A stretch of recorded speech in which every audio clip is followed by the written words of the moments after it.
many arguments against the death penalty. It's not a deterrent against the crimes that it punishes. Society who use the death penalty don't have lower crime rates than those that do. When a country abolishes the death penalty, they're not plunged into criminal chaos. But even if the death penalty did reduce crime rates, would it then be acceptable? Lord, have mercy. Lord, please have mercy on me. Just take the state of California. In the state of California, it takes 26 years between a death sentence and an execution. They've had very few executions in the state. Most people die of old age in prisons. Now, how does that help family members of a murder victim who want closure? Some don't. But 26 years? If you believe it deters, although the evidence is clear it doesn't, how do you get deterrence if it takes 26 years? I used to have plenty money, yeah. Fine clothes in town. Bad luck and trouble overtook me. Even if you're one of those people that believes in retribution as a morally appropriate sanction, if it's not instituted for 26 years, it's not achieving anybody's purpose. And it's also incredibly expensive. So in the state of California, they estimate over the next 5 years it would cost them $1 billion to continue with the death penalty. Yeah. All right.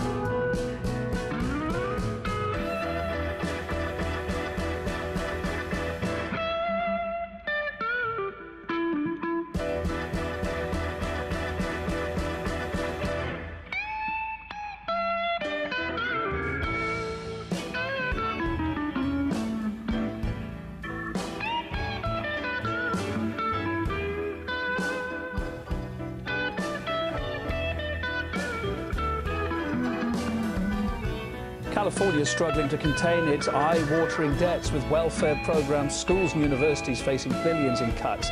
One massive money-saving measure could be the end of the death penalty, which costs taxpayers hundreds of millions of dollars a year. Since 1978, taxpayers have spent more than $4 billion in capital punishment in California alone, or about $308 million for each of the 13 executions carried out since then. And with the average costs of keeping a person in prison at around $20,000 to $50,000 a year, this coming November, California is set to vote on whether to scrap capital punishment in favor of life without parole.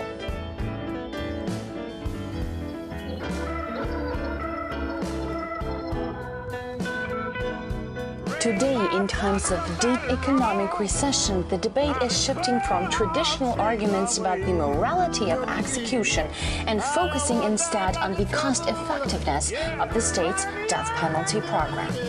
Ronnie Sandoval is among those Californians who stand for an end to the death penalty. Her faith in the justice system was shattered when her 16-year-old son Arthur was wrongfully convicted. I think that our life can come down to just a roll of the dice, a flip of the cards. I don't think life should be in somebody's hands, in the government's hands, that can take that away.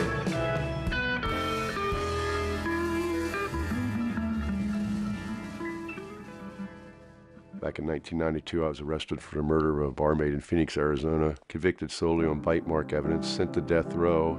And finally, in 2002, we had DNA evidence that matched another man, and I was subsequently released, and he was arrested for the murder. I spent 10 years, 3 months, and 8 days in prison for. Imagine there's no heaven. Today and historically, race is the greatest predictor of who gets the death penalty in the United States. It is that last fail-safe for white supremacy that says that ultimately white life must be valued above black life. Imagine all the people living for today. The death penalty targets the economically disadvantaged, those who can't afford good legal counsel, those without a voice in society. There's a saying in the US, capital punishment means that those without the capital get punished. Statistics show this is true.